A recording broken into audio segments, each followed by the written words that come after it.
ஒரு பக்கம் செம்ம ஹாப்பியா இருந்தாலும் கூட இன்னொரு பக்கம் ரொம்ப சங்கடங்க அப்படிங்கிற மனநிலையில தான் மு.க.ஸ்டாலின் இருக்காரு அப்படிங்கிறாங்க. ஏன்னா தேர்தலுக்கு பிந்தைய கருத்து கணிப்புகள் அதுல டிவிகேக்கு கொடுக்கப்படுகின்ற அதீதமான முக்கியத்துவம், குறிப்பா சொந்த கூட்டணிக்குள்ளார இருந்து சகோதர கூட்டணி கட்சிகள் வெளிப்படுத்துகின்ற அந்த மாற்று கருத்துகள், இவை எல்லாமே கூடுதல் கொதிநிலையை உருவாக்கிட்டு இருக்குங்க அறிவாலய வட்டாரத்துல. இதை ஒட்டி தான் தேர்தல் ரிசல்ட்டை ஒட்டி சில வேலைகளை தீவிரப்படுத்திட்டு இருக்காங்க. சில மாற்று ரூட்டுகளையும் எடுத்துட்டு இருக்காங்க. நிர்வாகிகள், வேட்பாளர்கள், மண்டல பொறுப்பாளர்கள் இவங்களெல்லாம் சந்திச்சிட்டு இருக்காரு. அவங்க சில ரிப்போர்ட்டுகளை கொடுத்திருக்காங்க. அதை ஒட்டி தன்னுடைய காய் நகர்த்தல்களை மாற்றி இருக்காரு மு.க.ஸ்டாலின். பல தகவல்கள் வட்டம் அடிக்குதுங்க. இன்னொரு பக்கம் எம்ஜிஆர் மாளிகையை சுற்றியும் பல்வேறு பரபரப்புகள். எடப்பாடி கையிலையும் ஒரு முக்கிய ரிப்போர்ட் வந்திருக்கு. அதை வச்சு அவரும் சில விஷயங்களை முன்னெடுக்கிறாருங்கிறாரு. நிறைய விஷயங்கள் இருக்கு. இன்றைய இளங்கோவன் எக்ஸ்பிரஸ்ல விரிவாக அலசுவோம். நான் உங்கள் சகோ சே த இளங்கோவன். நிகழ்ச்சிக்கு போகலாம்.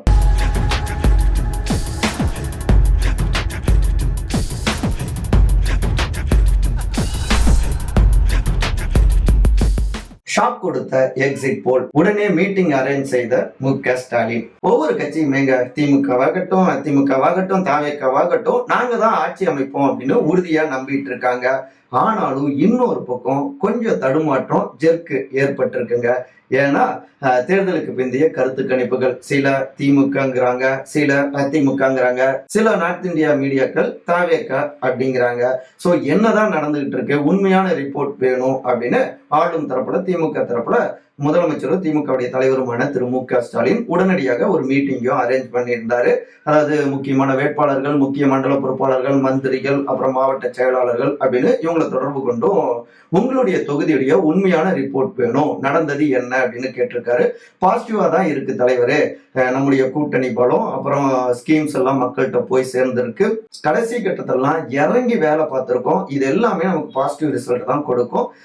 ஒரு சிலர் சோசியல் மீடியாக்கள்ல இந்த முறை தாவேக்காக்கு போட்டோன்னு பதிவு செஞ்சதால ஏதோ ஒரு தோற்றம் அப்படி ஏற்பட்டிருக்கு. நிஜத்துல அப்படி இல்லை. அமைதியாக கிரவுண்ட் லெவல்ல கிராமங்கள்ல கூட நமக்கான பாசிட்டிவ் வாக்குகள் இந்த முறை பதிவாகி இருக்கு அப்படின்னு நம்பிக்கை ஏற்படுத்தி இருக்காங்க மண்டல பொறுப்பாளர்கள். இருந்தாலும் கூட சில மண்டல பொறுப்பாளர்கள், ஏன் சில மந்திரிகளுடைய தொகுதிகளே நெகட்டிவ் ரிப்போர்ட்டும் தலைமைக்கு பறந்திருக்குங்க.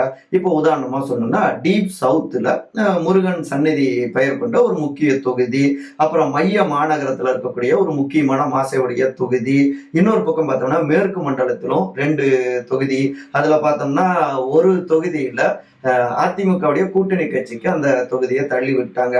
இதுதான் நமக்கு பாசிட்டிவ் அப்படின்னு சிலர் உள்ளடி வேலைகளையும் ஈடுபட்டிருக்காங்க. அதாவது இங்க இவரால பாதிக்கப்பட்ட கட்சியினர், அதாவது கோஷ்டி பூசல்கள் இருந்ததால அவங்க ஒருவேளை அதிமுகவே நேரடியாக போட்டிட்டு இருந்தா அவங்க பக்கம் விரல் போயிருக்காது, ரெட்டடி சின்னத்தை பார்த்து அழுத்த போட்டி கட்சி இல்லையா.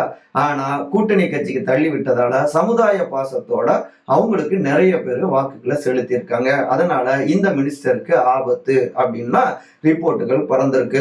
ஆனா மேற்கு மண்டலத்துல நம்ம இறங்கி வேலை பார்த்திருக்கோம். இங்கேயும் கூட கூட்டணி பலம், மிக முக்கியமாக அதிமுக வாக்குகளை தான் அவங்க டிவிக்கே தட்டிட்டு போறாங்க.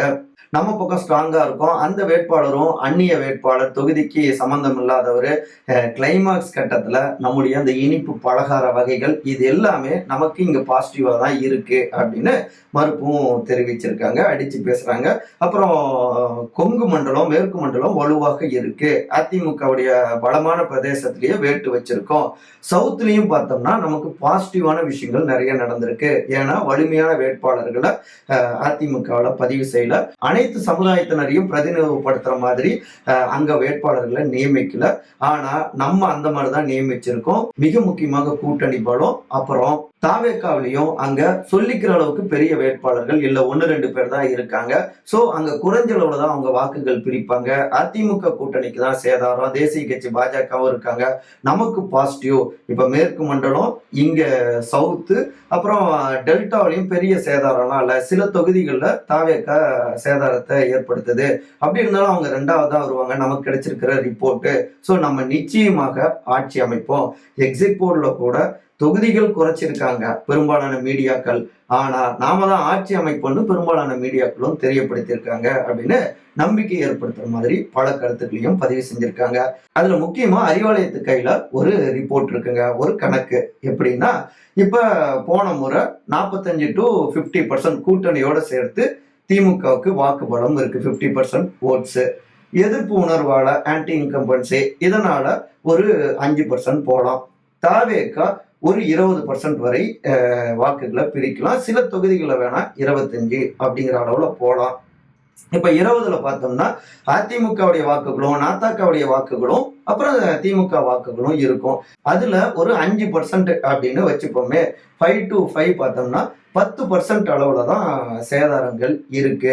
சாலிடா நமக்கு 40% நிச்சயமாக விழும். 40% தொடர்றவங்க ஆட்சி பொறுப்புக்கு வர முடியும். ஒவ்வொரு தொகுதியிலையும் முழுமையாக 40% வாக்குகள் தாவேகாவுக்கு விழும் அப்படின்னு சொல்லிட முடியாது. அப்புறம் தொங்கு சட்டமன்றம் வருவதற்கு வாய்ப்புகள் குறைவு. நம்ம தமிழ்நாட்டுடைய வரலாறு பார்த்தோம்னா போட்டா ஒரு பக்கம் அப்படிங்கறதா அவங்களுடைய மனநிலையா இருக்கு அப்படின்னா நம்பிக்கையை ஏற்படுத்தியிருக்காங்க. ஸோ இப்ப மே 7ஆம் தேதி நல்ல நாள், ஆட்சி பொறுப்பை ஏற்கலாம் போன முறை போலவே அப்படின்னா திட்டங்கள் தீட்ட தொடங்கியிருக்காங்க.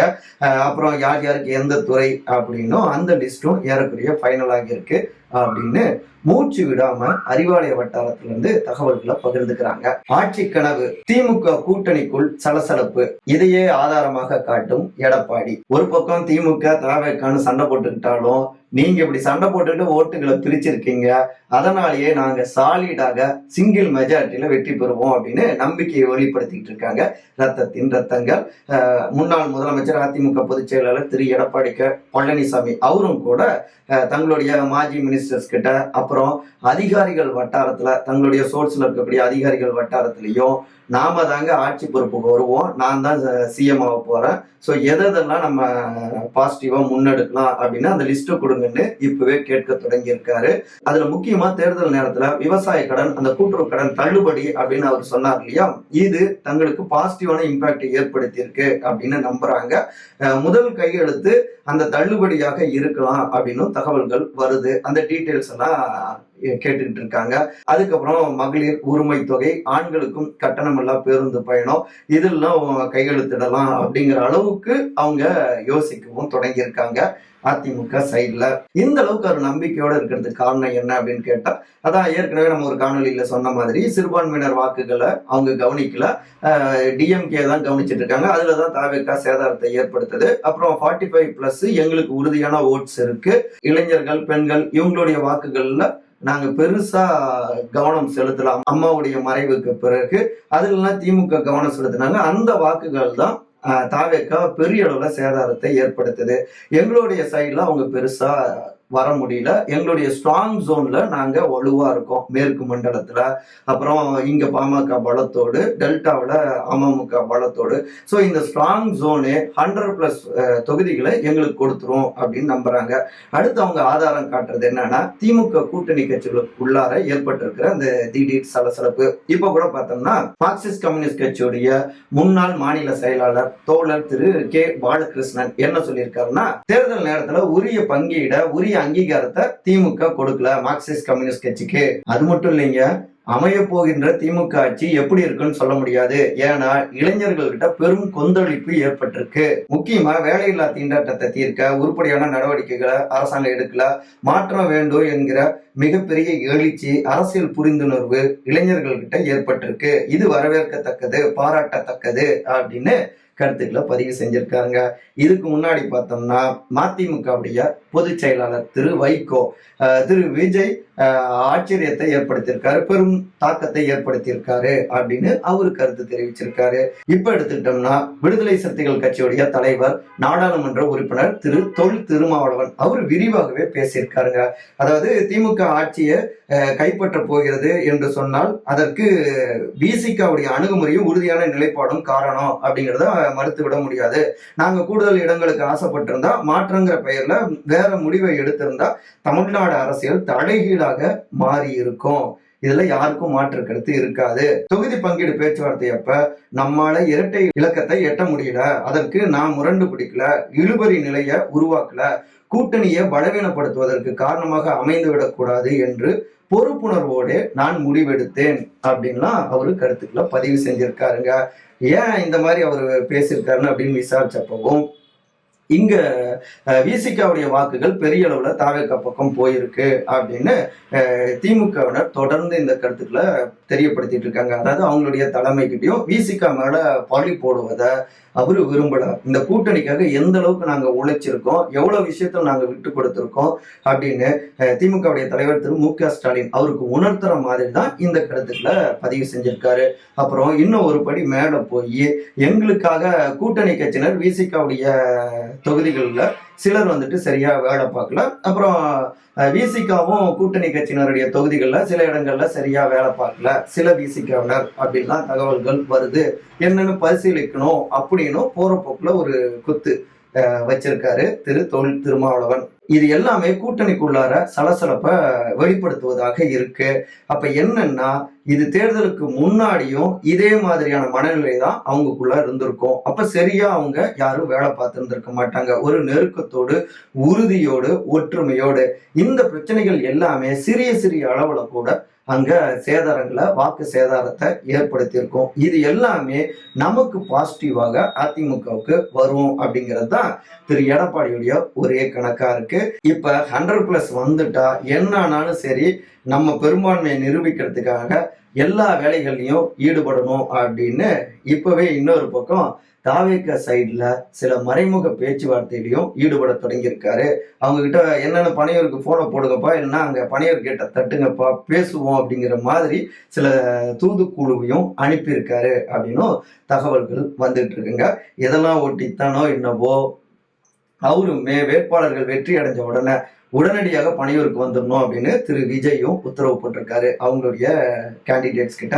ஸோ அரசியல் பரபரப்பா இருந்துட்டு இருக்கு.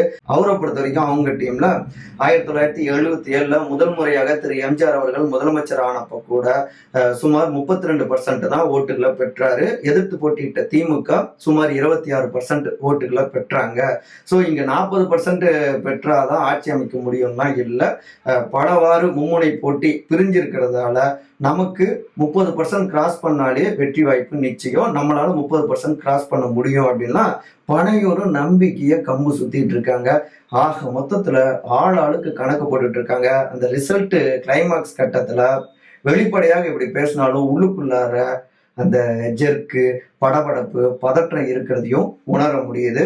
4ஆம் தேதி கண்ணும் கருத்துமாக வேலை பார்க்கணும் அப்படின்னு திரு மு.க. ஸ்டாலின், திரு எடப்பாடி, திரு விஜய் எல்லோருமே உத்தரவுல போட்டிருக்காங்க. இதுவே அந்த கிளைமாக்ஸ் கொதிநிலையை உணர்த்துவதா இருக்கு. பார்ப்போம் ரிசல்ட் எப்படி வருதுன்னு. ரிசல்ட்டை பொறுத்த வரைக்கும் நம்ம லைவ்லாம் கொடுக்கணும் அப்படின்னு விரும்பணும். ஆனாலும் பெரிய அளவில் நம்மக்கிட்ட அந்த சக்தி இல்லை, வாய்ப்புகள் இல்லை, பொருளாதார கட்டமைப்பும் இல்லை. ஸோ நம்மளை பொறுத்த வரைக்கும் முடிஞ்ச வர 1 மணி நேரத்துக்கு ஒரு முறை நடந்த அப்டேட்ஸ் எல்லாம் தொகுத்து ஒரு காணொலியாக கொடுக்க நம்ம தயாராக இருக்கோம். அப்படியாகத்தான் திட்டமிட்டிருக்கோம். எப்பொழுதும் போல தொடர்ந்து எங்களை ஊக்கப்படுத்துங்க. அனைவரும் அன்பால் ஒருங்கிணைந்திருப்போம். நன்றி, வணக்கம்.